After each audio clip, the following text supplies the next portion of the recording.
Oke, Assalamualaikum warahmatullahi wabarakatuh. Waalaikumsalam warahmatullahi wabarakatuh. Alhamdulillahirrabbilalamin. Wassalatu wassofi ambiyai wal mursalin. Wala alihi wassobihi ajmain. Amal ba'du. Alhamdulillah.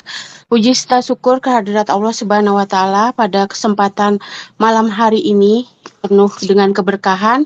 Kita masih bisa berkumpul di pekanan tematik edisi 207 dengan tema Paham Agama dalam Bermuhammadiyah dengan narasumber Ustadz Dani Yanuar Eka Putra, SE AKMA, selaku Wakil Ketua PDM Kota Depok dan dosen Universitas Ahmad Dahlan Yogyakarta. Salawat serta salam tidak lupa tercurah kepada the first leader kita Nabi Muhammad SAW, pada keluarga, sahabat, dan kita yang istiqomah di jalannya. Sebelumnya, karena masih di bulan Syawal, izin bersedekah keempat di atas mampan. Sayur Cakep, lodeh, pedas terasa. Selamat cakep. Syawal warga Sang Surya. Mohon maaf khilaf dan dosa. Oke, yang kami hormati Ketua PDM Dinata beserta wakil dan jajarannya. Yang kami hormati Ketua PDA Kota Depok Ustazah Nurhayati SPD MPD dan jajarannya. Yang kami hormati pemuda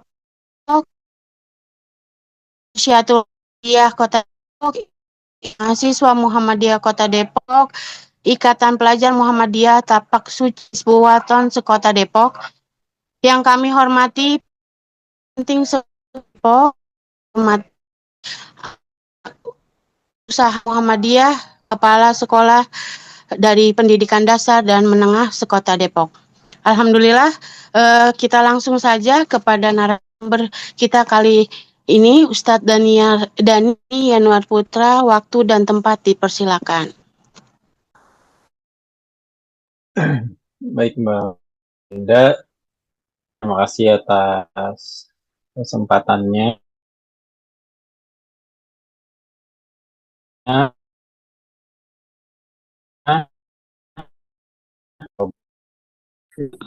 Alhamdulillah wa syukrulillah wa syukur wal azim.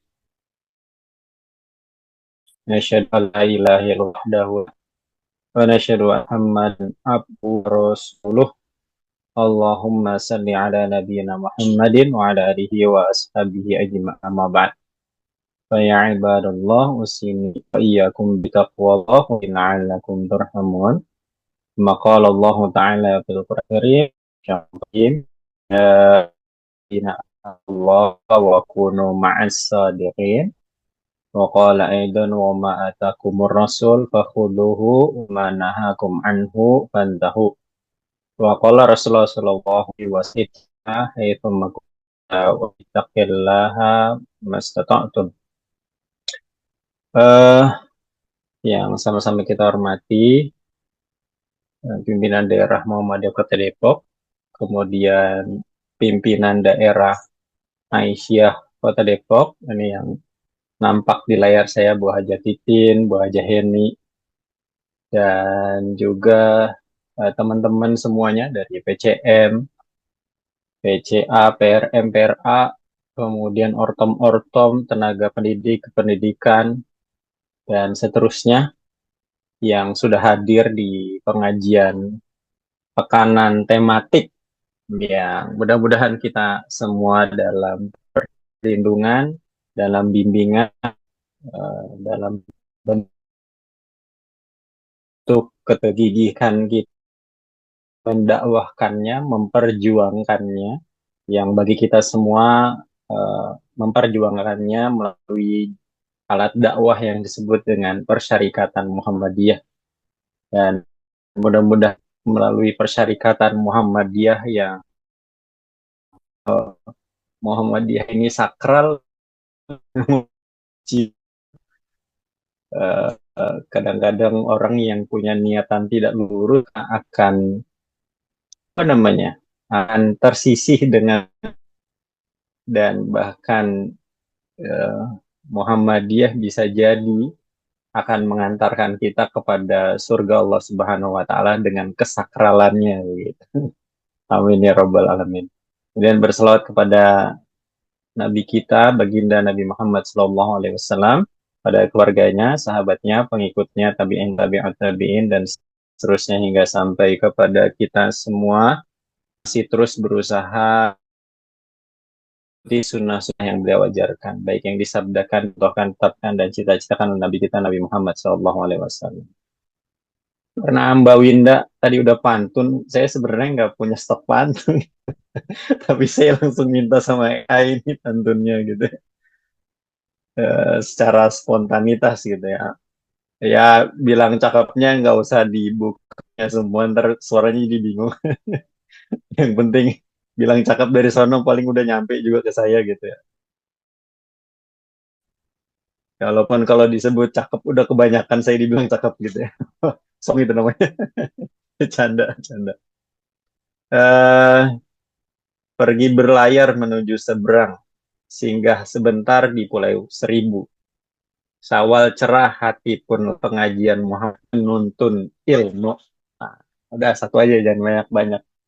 Kalau kebanyakan ntar gumoh gitu kata orang Depok gitu. Dan karena masih di bulan Syawal, tentu saya mengucapkan taqabbalallahu minna wa minkum. Semoga Allah Subhanahu wa taala mengabulkan semua amalan-amalan kebajikan kita yang telah kita lakukan, minal aidin wal faizin, dan kita juga berharap kita menjadi orang yang kembali dan menggapai kemenangan yang hakiki. Dan tentu sebagai bagian dari tradisi Islam khususnya di Indonesia, saya mengucapkan mohon maaf lahir dan batin. Ya. Yang kemarin emang libur Lebaran nggak pulang ke Depok, pulangnya ke Wonosobo. Tapi mudah-mudahan nanti rencana pulangnya Idul Adha, insya Allah. Bapak-bapak dan ibu-ibu, para jamaah yang berahmat Allah Subhanahu wa Ta'ala, saya izin berbagi layar ya, berbagi file ya, Mbak Winda ya, bisa ya? Saya send request nih. Udah bisa belum kira-kira? Oke. Sudah kelihatan? Udah nampak? Sudah. Oke. Saya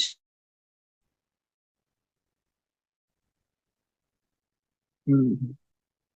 Oke. Ini PPT-nya masih PPT lama, belum saya edit di Canva atau kemudian minta tolong sama AI gitu ya. Ini masih yang lama, belum kesempatan untuk ngedit. Jadi judulnya itu, ini mengulangi saja ya, mengulangi, mereview karena jedanya mungkin terlalu lama ya, antara edisi satu dengan edisi 2 gitu ya. Atau bagian satu dengan bagian 2. Jadi judulnya itu Paham Agama dalam Muhammadiyah. Eh, saya koreksi sedikit ya, karena di flyer itu kan paham agama dalam bermuhammadiyah. Kalau paham agama dalam bermuhammadiyah, artinya dalam Muhammadiyah ada paham agama yang berbeda-beda. Jadi kalau paham agama dalam bermuhammadiyah. Tapi kalau paham agama dalam Muhammadiyah, ini maksudnya adalah bagaimana Muhammadiyah memahami agama. Agama di sini yang dimaksud adalah agama Islam. Artinya memang ada berbeda-beda paham yang ada di hadapan kita. Ya bisa saja kita sebut ada juga paham agama dalam Nahdlatul Ulama, bisa kita sebut begitu. Atau paham agama dalam Persatuan Islam, bisa juga kita sebut begitu. Ada juga paham agama dalam Al-Irsyad, dalam Tarbiyah, dalam Salafi, ya gitu ya. Bahkan kemudian kalau bicara tentang madhab, itu juga bisa saja kita sebut paham agama dalam madhab Syafi'i, misalnya gitu. Atau eh, Syafi'iyah, para ulama-ulama yang melibatkan diri dalam madhab Syafi'i. Dan itu merupakan satu hal yang wajar dan biasa saja. Hanya saja ketika kita membahas tentang paham agama dalam Muhammadiyah, harapannya kita memiliki landasan-landasan yang sepaham dengan apa yang dipahami oleh Muhammadiyah dalam bentuk eh, pandangan secara kolektif atau pandangan secara berjamaah yang telah dirumuskan. Ya, salah satu contohnya nanti diantaranya adalah tentang rumusan apa itu agama Islam dalam Al-Masail Al-Khams. Ini mungkin juga sudah dibahas oleh Ustaz Nur Fajri dan juga yang lainnya tentang masalah 5 tentang memahami definisi agama atau memahami definisi agama Islam itu sendiri. Islam atau agama Islam itu sendiri, gitu ya. Jadi ini menjadi ya begitu. Justru kalau hanya satu paham menunjukkan kesempitan dari Islam. Akan tetapi karena Islam ini sangat luas dan kita tidak bertemu dengan Nabi Muhammad secara langsung, kita bertemunya dengan teks-teks dan teks-teks itu bisa dipahami berbeda-beda oleh siapa saja yang membacanya dan memahaminya, apalagi dengan latar belakang yang berbeda-beda. Karena teks itu kan tidak bisa berbicara sebenarnya. Maka ada beberapa kalangan dari pihak lain belajar agama itu harus pakai guru gitu. Karena memahami teks secara langsung bisa jadi bermasalah gitu. Ya di Muhammadiyah sebenarnya punya tradisi itu juga sama. Hanya saja dalam beberapa hal Muhammadiyah itu seperti tidak mengikatkan dalam satu pandangan saja gitu ya, tapi menghormati semua pandangan gitu. Ya kalau ada ungkapan dulu atau saya pernah membahas dulu tentang Muhammadiyah mengapa tidak bermadhab begitu ya. Ya Muhammadiyah memang tidak mengikatkan diri dalam satu madhab tapi menghormati semua madhab dan mengambil pandangan yang sesuai dengan semangat Muhammadiyah. Mengambil pandangan salah satu madhab atau di luar dari madhab-madhab itu sekalipun yang sesuai dengan semangat Muhammadiyah dalam memahami agama Islam. Oke, saya lanjut saja. Ini udah dibahas ya pertemuan sebelumnya. Jadi Muhammadiyah itu gerakan Islam. Ketika disebut gerakan Islam, artinya yang bergerak itu bukan hanya gerakan dalam melahirkan amal usaha ya, teman-teman dan bapak-bapak dan ibu-ibu sekalian rahmatullah subhanahu wa ta'ala. Jadi yang bergerak itu termasuk paham keagamaannya itu bergerak juga. Tapi di sini sudah dibuat apa namanya koridor-koridornya atau khitoh-khitohnya atau nanti ada juga penjelasan dikaitkan dengan matan keyakinan dan cita-cita hidup. Nah, jadi ada manhajnya gitu ya. Jadi ada gerakan Islam. Ya, jadi yang bergerak itu bukan cuma aum yang bertambah.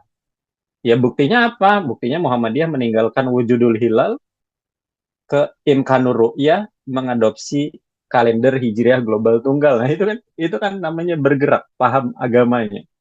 Karena bagi Muhammadiyah yang namanya kalender itu wilayah muamalah, bukan wilayah ibadah. Ibadah dimaksud ibadah khusus. Artinya eh, penentuan apa namanya soal waktu itu adalah bagian dari urusan keduniaan yang mana Muhammadiyah akan berpindah beralih kepada hal yang lebih maslahat ya ketika itu dipandang lebih banyak maslahatnya. Nah, karena bagi Muhammadiyah KHGT lebih lebih bermaslahat begitu ya. Ya, agar kemudian Muhammad apa namanya umat Islam itu menyatu menjadi satu kesatuan untuk menjawab persoalan tantangan zaman dan juga membayar hutang peradaban ya. 1400 tahun lebih umat Islam itu sampai dengan hari ini belum pernah bersepakat soal kalender bersama gitu ya. Jadi kalau kemarin sempat ada macam-macam kayak gitu ya biasa saja, nggak usah terlalu panas, diresponnya dengan tenang sambil nyindir dikit-dikit gitu ya. Karena apa? Karena kan ada yang menyebut apa istilahnya yang memutuskan apa kemarin disebut apa yang memutuskan selain pemerintah itu disebut apa gitu kan. Maka saya sebut beliau ini kayaknya apa namanya kelebihan fikih ya saya sebut beliau ya karena emang orang dari MUI kan kelebihan fikih dibandingkan kelebihan tasawuf gitu. Kurang bijaksana gitu. Ini sebagian kita udah bahas. Nah, ini juga peta apa ya istilahnya? Ruang lingkup Muhammadiyah, dakwahnya, sumbernya Al-Qur'an Sunnah. Al-Quran dan Sunnah itu menjadi bagian dari dakwah Islam. Dakwahnya Muhammadiyah itu ya amar ma'ruf nahi munkar sekaligus tajdid. Nah, ujung dari gerakan Muhammadiyah ya melahirkan atau menghadirkan masyarakat Islam yang sebenar-benarnya. Ini kan anggaran dasar ya, anggaran dasar Muhammadiyah. Ini ayat yang masyhur ya di kalangan kita, ayat 104 dari surat Ali Imran ya. Ini Ustadz Jindar Tamimi itu beliau ini murid Ki Bagus Hadikusumo. Dulu pesantrennya di Termas, tapi kemudian lama di Jogja, banyak berinteraksi dengan persyarikatan, menjadi bagian dari pemikir-pemikir apa ya istilahnya generasi awal persyarikatan. Jadi kata beliau bermuhammadiyah itu harus dimulai dari dan selanjutnya harus tetap bersandar pada pengertian atau paham dan keyakinan agama. Nanti bapak-bapak dan ibu-ibu bisa buka di tarjih.or.id. Itu ada beberapa tulisan-tulisan beliau terkait dengan paham agama. Tulisan ketikan, ketikan tangan dan ketikan mesin ketik dan tulisan tangan. Nah, itu ada beberapa tulisan yang menarik dari Ustadz Jindar Tamimi. Jadi berangkatnya tuh, jadi kalau bermuhammadiyah tuh pahamnya harus dengan paham berdasarkan keyakinan agama ya. Sekali lagi saya menekankan Muhammadiyah itu bukan cuma sekedar organisasi kemasyarakatan semata, tapi organisasi Islam, begitu ya, sebagai gerakan dakwah. Ya, jadi tidak sama dengan ormas-ormas yang lain, karena inspirasinya adalah agama dalam bentuk keyakinan agama. Ya, sehingga inspirasinya adalah ayat-ayat Al-Quran. Jadi diawali dengan memahami sungguh-sungguh ajaran agama Islam dengan tepat. Lalu kemudian menyadari sungguh-sungguh bahwa untuk melaksanakan dan menerapkan agama Islam dalam arti yang sebenar-benarnya tidak akan dapat jika tanpa berorganisasi. Disertai ketika berorganisasi, berjihad, bersungguh-sungguh dengan mengorbankan harta dan mengorbankan jiwa. Yang korbankan harta ya sudah biasa. Jiwa itu ya termasuk berpikir keras itu kan bagian dari mencoba untuk mengorbankan jiwa. Dan ini sesuatu yang tidak mudah. Nah, ini ya, wal takum minkum ummah itu dakwah amar ma'ruf nahi munkar ya harus dilaksanakan dalam bentuk sekelompok orang atau golongan umat. Hukumnya menjadi fardu kifayah dan Muhammadiyah mengambil inisiatif itu ya untuk melaksanakan fardu kifayah dan untuk mewujudkannya perlu wadah yang disebut dengan organisasi. Ini pada pertemuan yang lalu kita sudah bahas ini ya. Ini yang kemudian mengidentifikasikan Muhammadiyah itu gerakan dakwah Islam. Peran dan tanggung jawabnya ya du'una ilal khair. Ya, ini bersifat normatif, edukatif. Ya, sosialisasi tentang kebaikan-kebaikan. Ya, sifatnya normatif, nilai-nilai bersifat universal dalam bentuk kejujuran, keadilan, ya. Kemudian ya murun bil ma'ruf, yaitu instruksi, implementasi hal-hal yang sudah dinilai baik, bersifat aplikatif. Nah, itu biasa tuh Muhammadiyah. Misalnya kalau pengen punya pimpinan ranting ya syaratnya minimal harus punya amal usaha dalam bentuk pengajian. Nah itu aplikatif. Karena dengan pengajian itu kan sekaligus juga di dalamnya itu dalam rangka menegakkan nilai-nilai yang bersifat normatif edukatif itu tadi. Ya, disiplin. Nah itu kan gitu. Ya pengajaran disiplin keedalan kan yang surat Al-Asr diajarkan 7 sampai 8 bulan itu kan berusaha betul diaplikasikan gitu. Kiai Dahlan nggak akan mulai pengajian sampai santri dan santriwatinya datang tepat waktu begitu kan. Kemudian yanhauna 'anil munkar, mencegah atau mengatasi berbagai hal keburukan, kejahatan, bersifat pembebasan atau liberatif. Ini sebenarnya satu paket ya, satu paket. Kalau Pak Amin Rais kan nyebut nggak cukup itu kalau yad'una ilal khair ya'muruna bil ma'ruf saja yang dijalankan. Meskipun di dalamnya ada yanhauna 'anil munkar juga ya. Jadi kalau orang pengajian itu kan dia ninggalkan kesempatan bermaksiat tuh kan. Kalau ke pengajian ninggalkan kesempatan bermaksiat. Kalau datang dengerin pengajian ini, ya menghilangkan kesempatan untuk sekedar scroll-scroll TikTok, scroll-scroll Instagram. Ya mudah-mudahan bapak-bapak, ibu-ibu, dan semua jamaah sekalian nggak ada yang lagi pengajian sambil scroll-scroll ya. Khawatir nanti datang dengerin scroll-scroll yang cuman sekedar hadir aja ya mungkin dapat pahala tapi beda pahalanya dengan yang menyimak dan belajar bersama begitu seperti ini. Akan tetapi kemudian ada yanhauna 'anil munkar. Jadi seperti apa ya, kedua sayapnya. Sayapnya Muhammadiyah itu ya'muruna bil ma'ruf wa yanhauna 'anil munkar. Itu dua-duanya harus dijalankan secara seimbang. Ya, termasuk ya kalau berkaitan dengan penguasa, ya kalau bagus diapresiasi. Tapi kalau salah ya diingatkan. Itu. Jadi Muhammadiyah tuh selalu kayak gitu. Jangan karena ada banyak apa namanya banyak posisi-posisi yang kemudian diemban amanah tersebut oleh kader-kader Muhammadiyah, kemudian lisannya, lidahnya Muhammadiyah jadi keluh untuk memberikan hal-hal yang kurang tepat ya soal ya macam-macam lah ya gitu. Oke, ini eh, ini tafsirnya saja. Nah, Muhammadiyah itu memandang Islam sebagai agama yang komprehensif, agama yang menyeluruh ya. Agama yang menyeluruh itu ya ada akidah, akhlak, ibadah, dan muamalah duniawiyah begitu.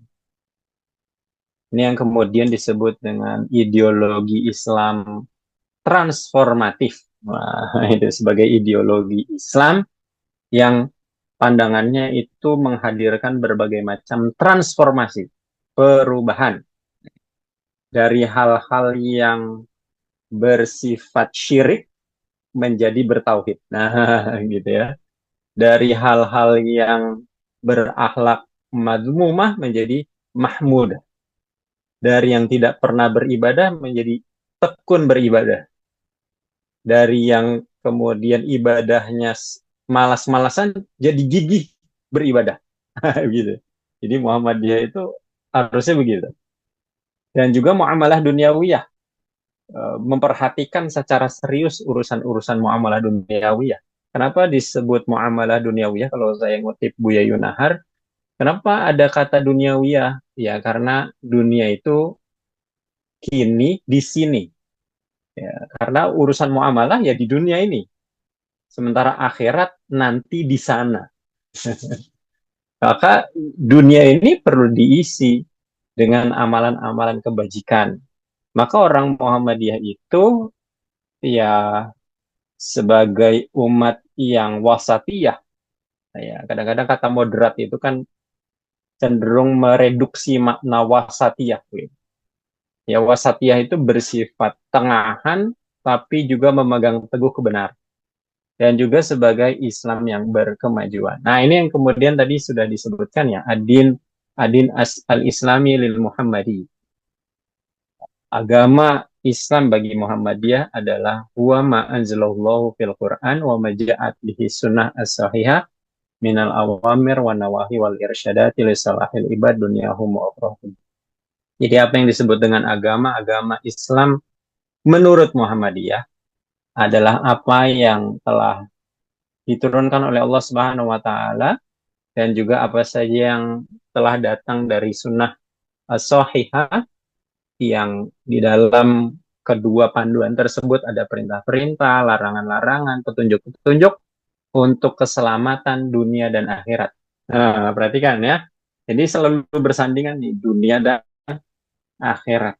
Karena dunia itu, jadi kalau akhirat menjadi tujuan utama, Jangan lupa bahwa tujuan utama itu bisa digapai itu hanya dengan melalui dunia. Dunianya berarti harus baik begitu. Maka risalahil ibad dunia humo ukhrohum itu kemaslahatan dunia dan akhirat. Ya, ini yang disebut dengan umatan wasatan. Muhammadiyah itu tidak menjadi sufistis ataupun materialistis. Sufistis itu dengan makna yang ekstrim ya, karena ada juga eh, apa ya saudara-saudara kita yang ikut Torikoh tapi tidak ekstrim begitu ya.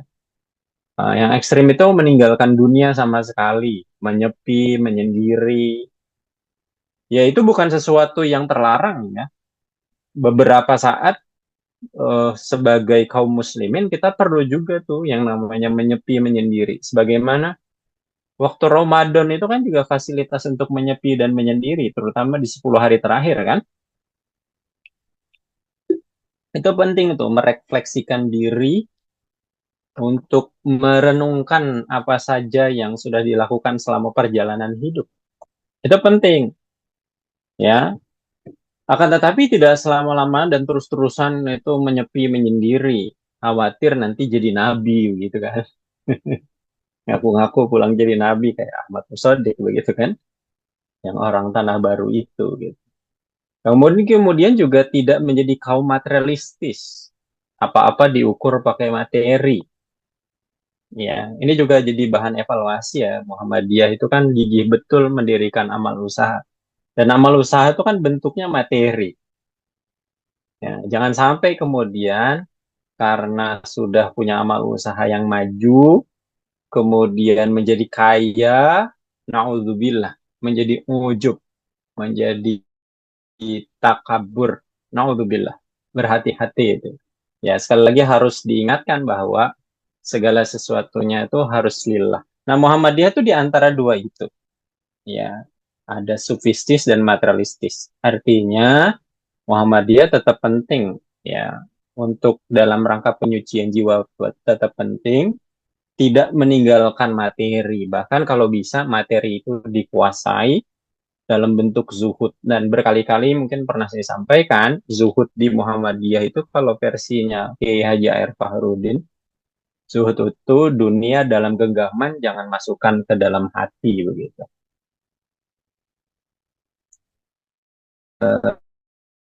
Dalam nah ini agama dalam Muhammadiyah. Nah, ini tadi yang saya sebut itu dalam gambarnya ya. Ar-ruju' ilal Quran was sunnah sekaligus juga tajdid. Nah, Muhammadiyah itu kembali kepada Al-Quran dan Sunnah. Mungkin Ustadz Nur Fajri sudah banyak sekali menjelaskan soal ini ya. Dan juga Ustadz-Ustadz yang lain, termasuk juga mungkin Ustadz Mahfan ketika menjelaskan paham agama, pedoman hidup Islam warga Muhammadiyah. Dalam kehidupan pribadi gitu kan, diperintahkan juga banyak baca Quran dan seterusnya. Gitu. Kembali kepada Al-Quran dan Sunnah, atau berlandaskan Al-Quran dan Sunnah, ya, lalu kemudian juga sekaligus di dalamnya melakukan at-tajdid, ya, pembaharuan. Terkait dengan kembali kepada Al-Quran dan Sunnah, Islam itu satu aturan Subhanahu wa ta'ala yang diturunkan kepada para nabi hingga Nabi Muhammad SAW sebagai nabi dan rasul.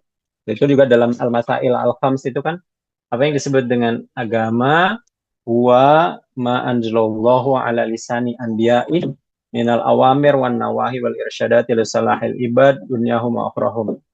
Apa yang telah diturunkan atau didatangkan oleh Allah Subhanahu wa taala melalui lisan para nabinya. Artinya yang dibawa semua nabi itu dari Nabi Adam alaihissalam sampai dengan Nabi Muhammad itu bukan Yahudi, Nasrani, Majusi atau kaum Sobiin, semuanya adalah Islam gitu ya. Kemudian bahwa agama Islam yang dibawa oleh Nabi Muhammad adalah apa yang diturunkan Allah berupa perintah, larangan-larangan, petunjuk-petunjuk untuk kebaikan manusia dan di dunia dan di akhirat. Sebentar bapak-bapak, ibu-ibu, ini anak saya yang kecil nangis.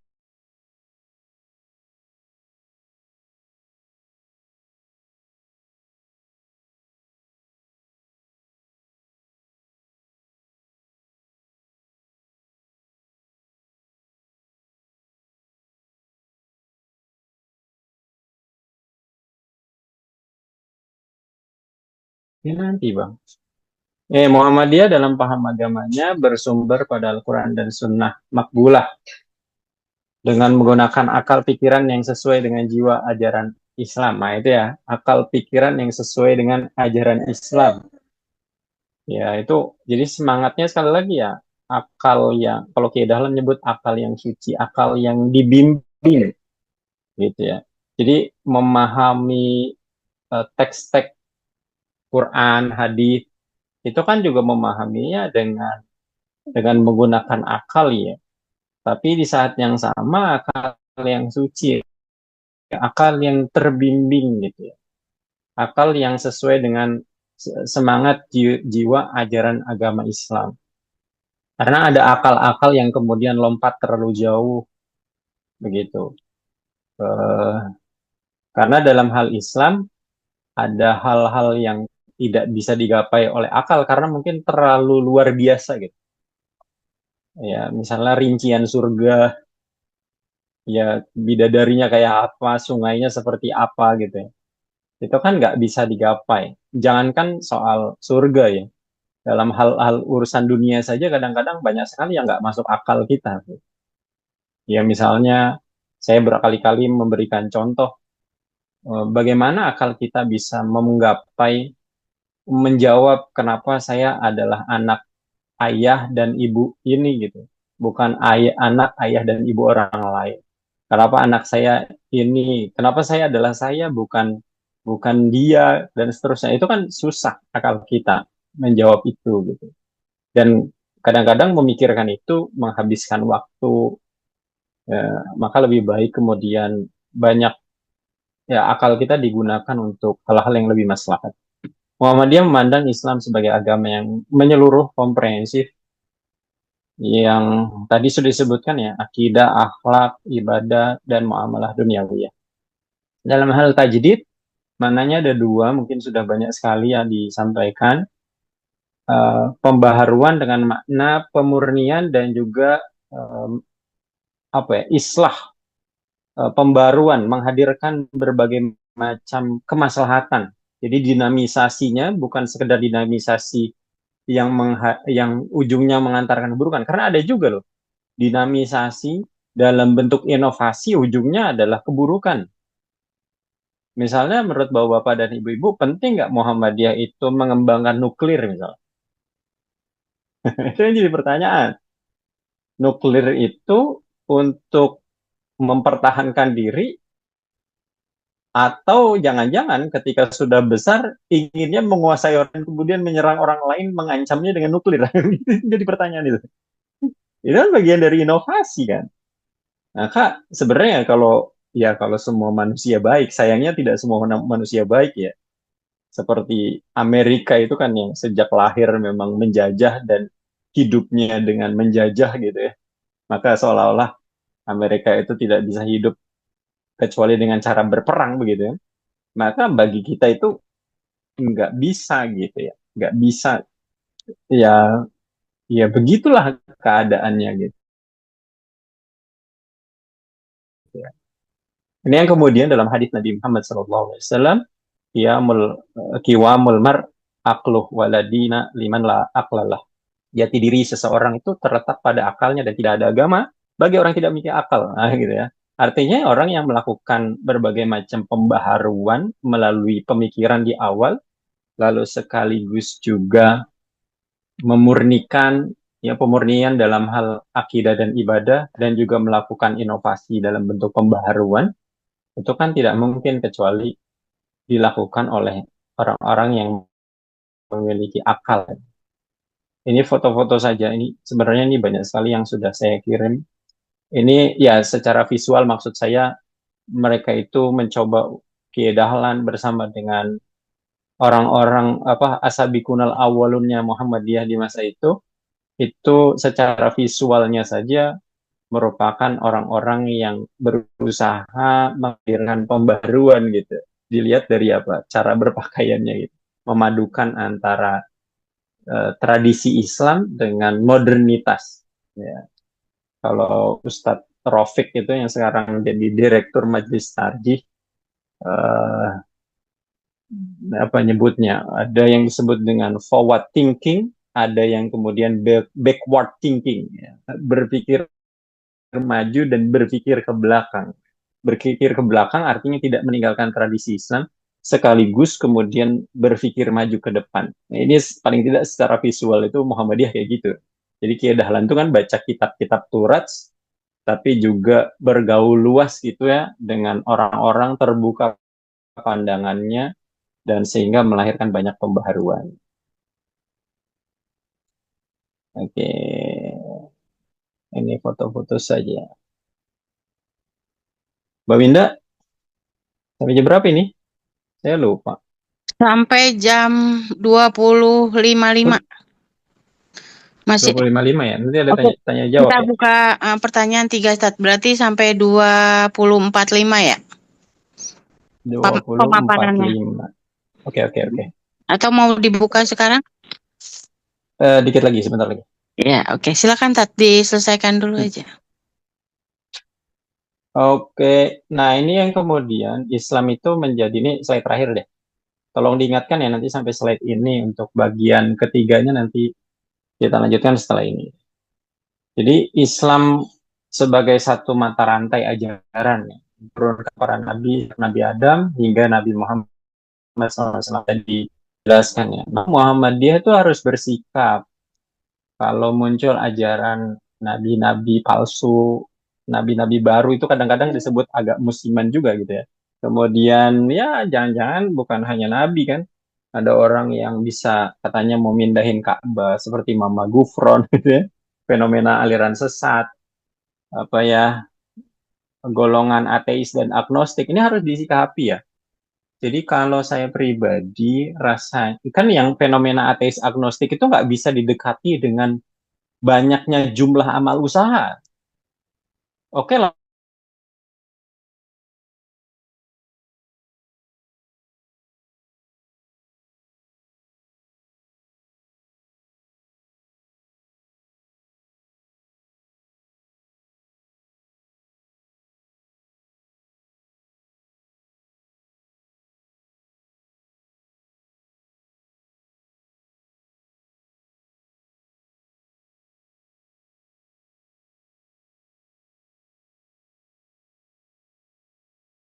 pemahaman itu saya saya eh, kadang-kadang kurang bersetuju memaknai, mohon maaf ya, saya mungkin mencoba untuk mengikuti pemahaman eh, bahwa ketika disebut kul huwallahu ahad, saya agak kurang bersetuju memaknai ahad itu satu gitu. Karena kalau satu itu satu dengan makna yang di kepala manusia, satu itu kan ada setelah 0,25, 0,5, 0,75 itu kan disebut satu. Artinya satu itu ada pecahannya gitu. Maka kul huwallahu ahad itu lebih tepat dimaknai esa. Esa itu maknanya yang tadi. Apa tuh esa? Wal awalu wal akhir. Allah adalah paling awal dan paling akhir. Meskipun disebut kata ada paling itu artinya seolah-olah ada awalannya. Padahal sebenarnya ingin kita sebut itu nggak ada awalnya. Maka kalimat di majelis tarjih itu, Pak, awal-awal ketika menyusun kitab tauhid atau kitabul iman, itu kan ulama Muhammadiyah memaknainya Allah adalah awal tanpa permulaan, akhir tanpa penghabisan. Wah, itu ketika menjelaskan itu teman-teman ateis dan agnostik bisa paham itu. Dan saya bertemu dengan siapa? Dengan generasi-generasi muda, mahasiswa-mahasiswi yang kuliah di Muhammadiyah punya masalah dalam persoalan-persoalan ini. Dia mereka ya istilahnya untuk penguatan dalam hal itu tersebut. Oke, mungkin ini slide terakhir saya kembalikan ke Mbak Win, ibu-ibu dan teman-teman sekalian. Oke, terima kasih Ustadz Dhani atas pemaparannya. Kita buka pertanyaan, 3 pertanyaan. Silakan bisa di kolom komentar atau langsung. Silakan Ibu Bapak. yang mau bertanya. Ini kalau dari kacamata yang kondisi yang terjadi saat ini adalah anak-anak remaja yang apa-apa maunya instan gitu ya. Bagaimana sih kita menyikapi nih Muhammadiyah bisa mengajak mereka walaupun sekarang udah banyak gerakan login ke Muhammadiyah ya, cuman kadang-kadang ada sisi-sisi yang bukan tujuannya memang benar-benar, tapi ada yang tadi Ustadz sampaikan kepentingan-kepentingan itu walaupun nanti akhirnya akan tersaring gitu Ustadz. Bagaimana sih membentuk bukan buat eh, para kader atau simpatisan yang baru saja, tapi buat kita nih yang sudah ada di Muhammadiyah kadang-kadang ngerasa lelah juga ya dakwah di Muhammadiyah gitu. Bagaimana meningkatkan terus semangat di kita berjalan di gerakan ini? Mungkin dari saya seperti itu sih pertanyaannya, bisa dijawab atau dikasih arahan gitu biar tetap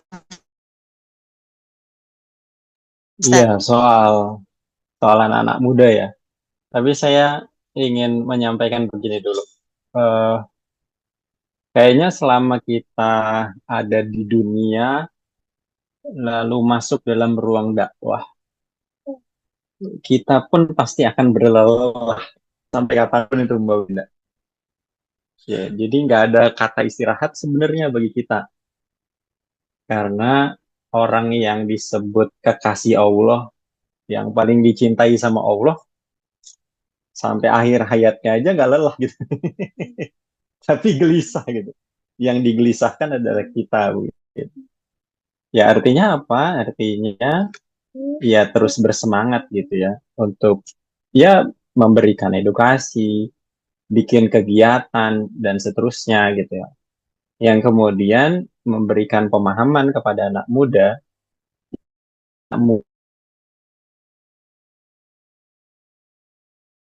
kadang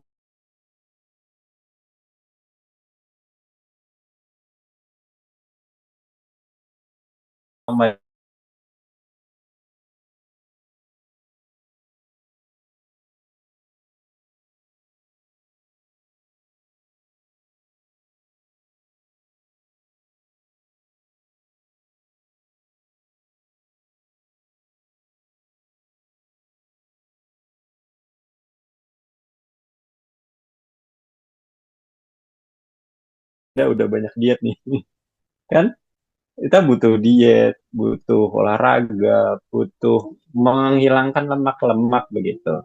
Dan di saat yang sama kita juga harus mengevaluasi Muhammadiyah kita sudah sampai titik mana, lalu kemudian bagaimana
kalau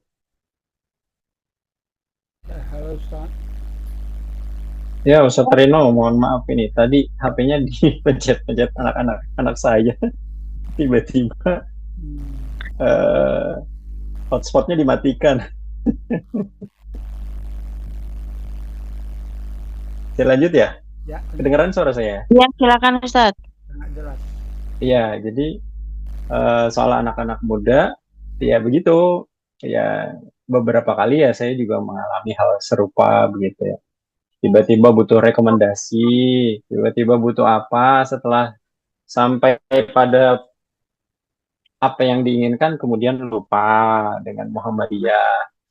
Ya sudah sih, kalau begitu. Padahal sejak awal sudah diingatkan, jangan nanti kalau sudah sampai tujuan, kemudian jangan lupa sama Muhammadiyahnya, tetap besarkan Muhammadiyah dimanapun Anda berada, gitu ya. Ya saya ingat betul Ustadz Ali itu waktu kedatangan ada anak muda minta rekomendasi biar dapat beasiswa ke Timur Tengah. Itu kan dipesankan, ya jangan kemudian itu Muhammadiyah besar ya, Muhammadiyah besar. Ya, tujuan orang bermuhammadiyah macam-macam begitu ya. Tapi ya penting untuk dinasehati.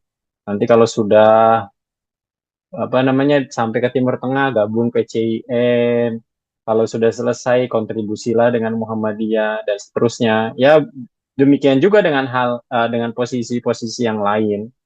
Ya termasuk ya kader-kader bangsa misalnya yang masuk komisioner, KPU, Bawaslu, anggota dewan dan seterusnya. Ya seringkali kan kemudian Muhammadiyahnya menjadi hilang, nilai-nilai Muhammadiyahnya malah kemudian entah kemana, lalu karakternya menjauh dari Muhammadiyah. Dan itu memang sesuatu yang tidak mudah.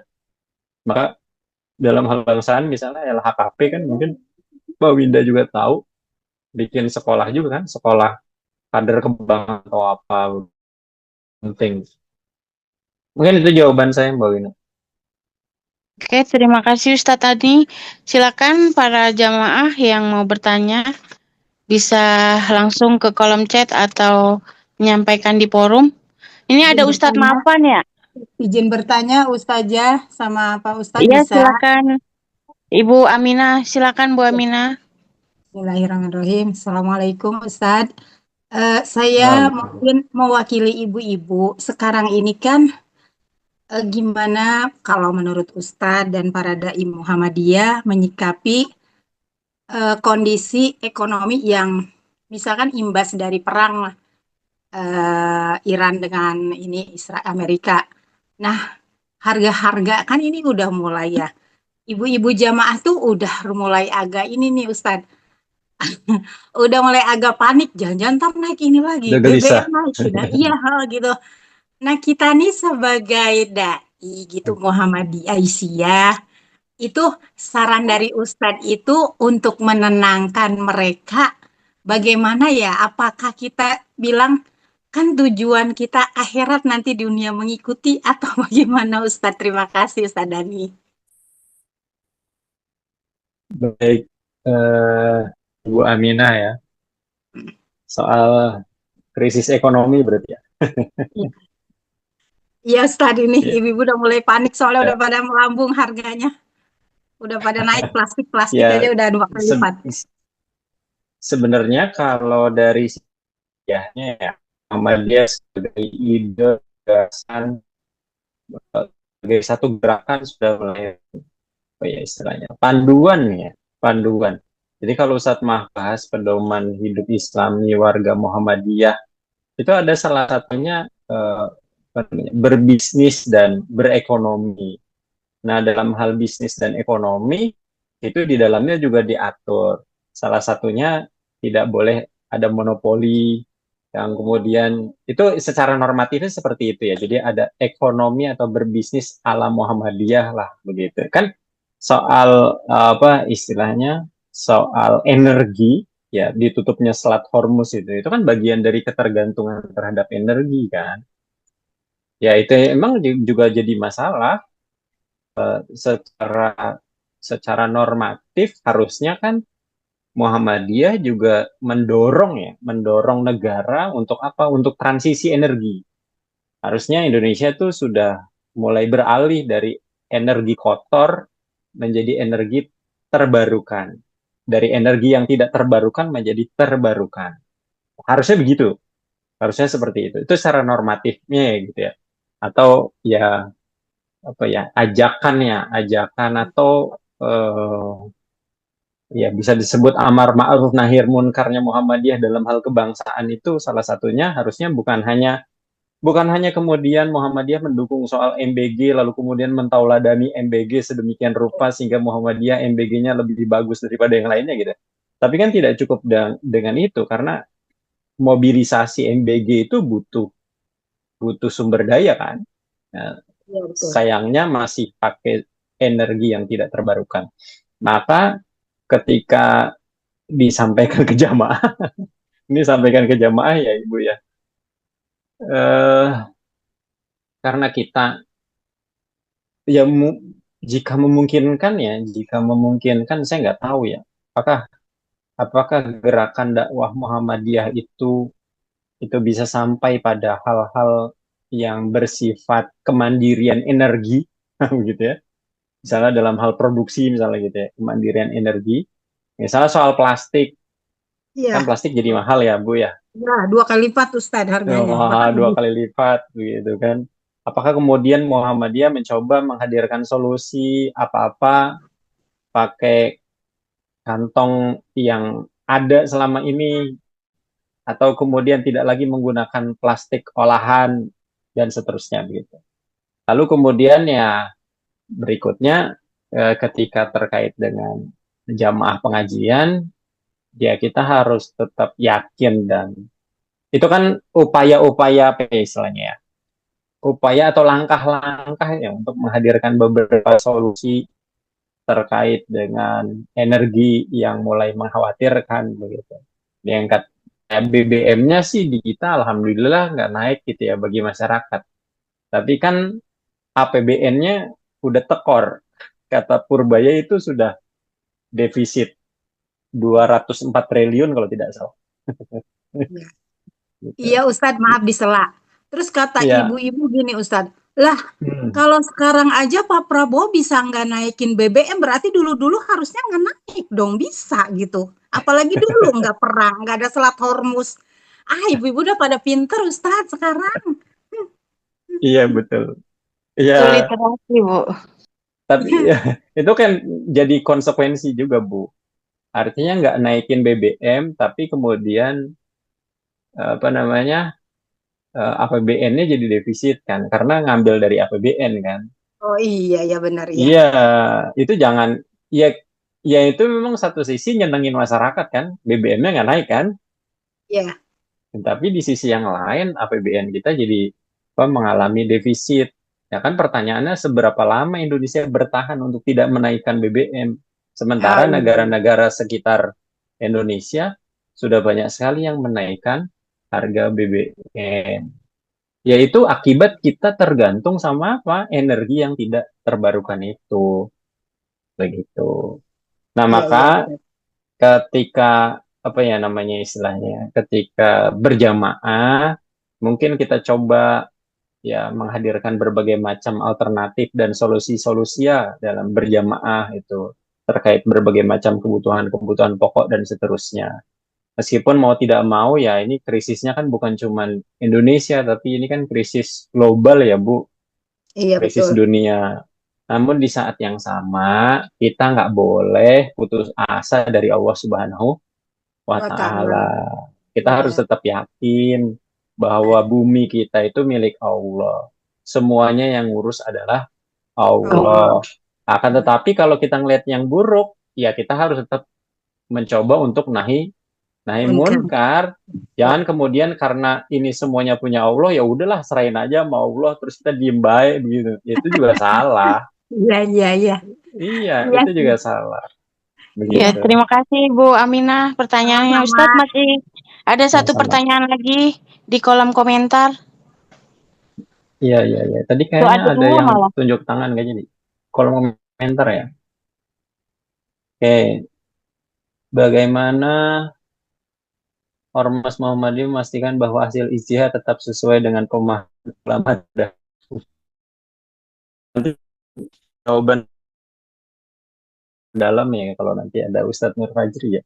Ya, sependek pengetahuan saya, ulama-ulama tarjih Muhammadiyah itu baca juga Turats-Turats itu. Maka tadi saya sempat bilang kan, forward thinking, backward thinking gitu ya.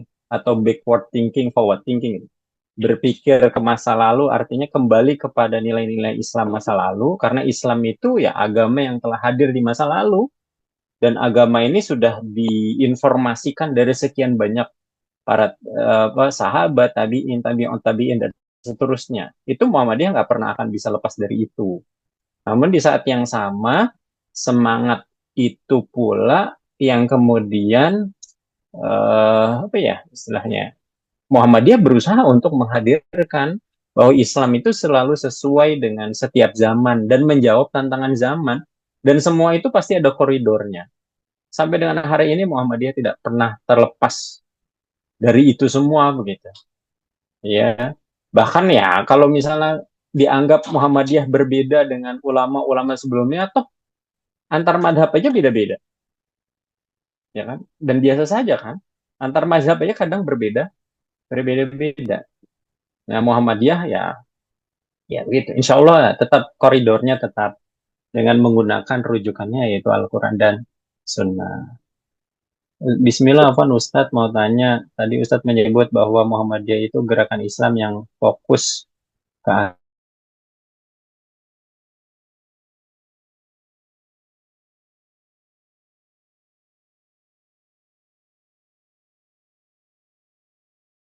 akidah, akhlak dan lain-lain, tapi kami pribadi sebenarnya dan kedua kami berharap di tubuh Muhammadiyah ada kajian rutin, hadir kajian dan bahas tentang.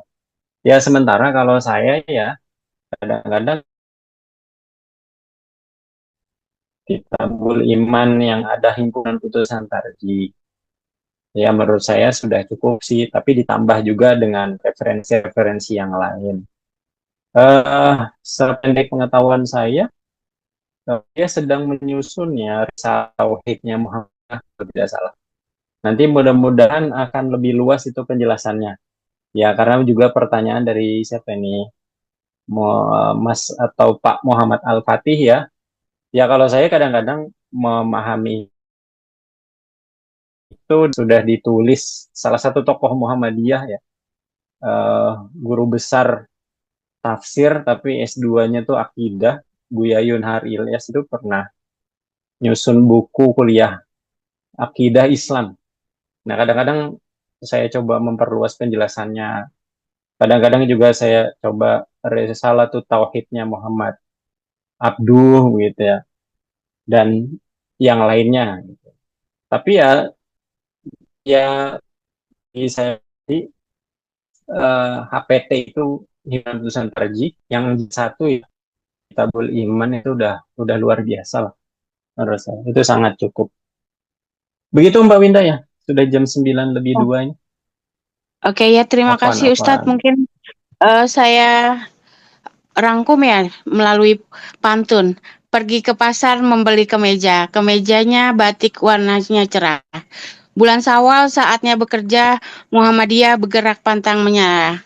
Semangat semuanya untuk kita bergerak di Muhammadiyah untuk cita-cita bangsa ini dan cita-cita perserikatan. Kebenaran datangnya dari Allah dan kesalahan datangnya dari saya pribadi. Mohon maaf selama menjadi memandu acara ini banyak kekurangan. Nasrum minallahi wa fatun qarib. Wassalamualaikum warahmatullahi wabarakatuh.